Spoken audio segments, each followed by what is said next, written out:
making every New York voter count. In 2021, Eric Adams was the first mayor in New York City history elected through a ranked choice partisan primary. The system which let the voters put their choices in order and then recycle their second and third and fourth choice votes as their first and second and third choice candidates for a way. It's a big improvement over what came before. Before, a primary candidate could win in a crowded field with just 40% support. Given that a low turnout Democratic Party contest generally determined the certain victor in the November general election, that could amount to a very small share of the electorate essentially selecting the mayor. But ranked choice voting makes much more sense when it applies not to a closed partisan primary but to an all-comers contest. We still don't have that in New York City, with one exception. The exception is a special election that happens when an incumbent steps down. In this case, the incumbent could be Adams himself if he vacated the mayoralty. Public advocate Juman Williams would ascend to the job for a brief period of time, during which candidates left, right, and center, regardless of party affiliation or lack thereof, would offer themselves to voters, and then one would win a ranked choice special election. That's a far more small democratic way to pick the leader of New York City. Why? First and foremost, because it enfranchises all the New Yorkers who can't vote in a closed Democratic primary.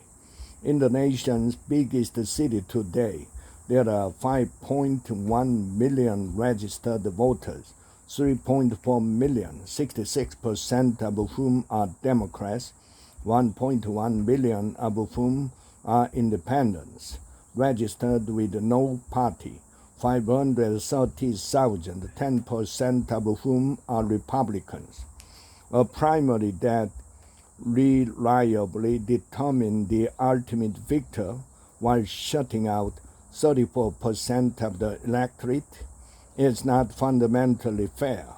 Some critics of the ranked choice system New York City built for itself think the system is rigged to favor Democratic candidates, but that's not quite right. It skews in favor of whichever Democrat is likeliest to win a closed primary with a relatively low turnout. An equally big flaw is that, given that the two-party duopoly, even in our overwhelmingly Democratic city, it always reserves a slot on the general election ballot for the Republican, even if that Republican is far, far, far from the second most viable candidate for mayor in the city. Curtis, Nicole, and Joe never really had a chance. An intelligent system would say to voters, everyone including independents and Republicans and minor party members, should come to the polls and vote in a ranked choice primary election to choose their favorite candidate among all contenders. Then those who emerge from that scrum face up in a ranked choice general election.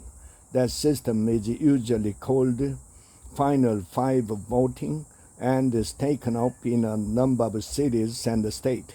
It gives every ballot an equal weight. If Adams, either by his own decision or by others, including Governor Hochul and U.S. Attorney Damian, leaves office, there would be a wide open choice for the voting public. But this far superior method shouldn't be reserved only for special election and should be the regular course of business every 4 years.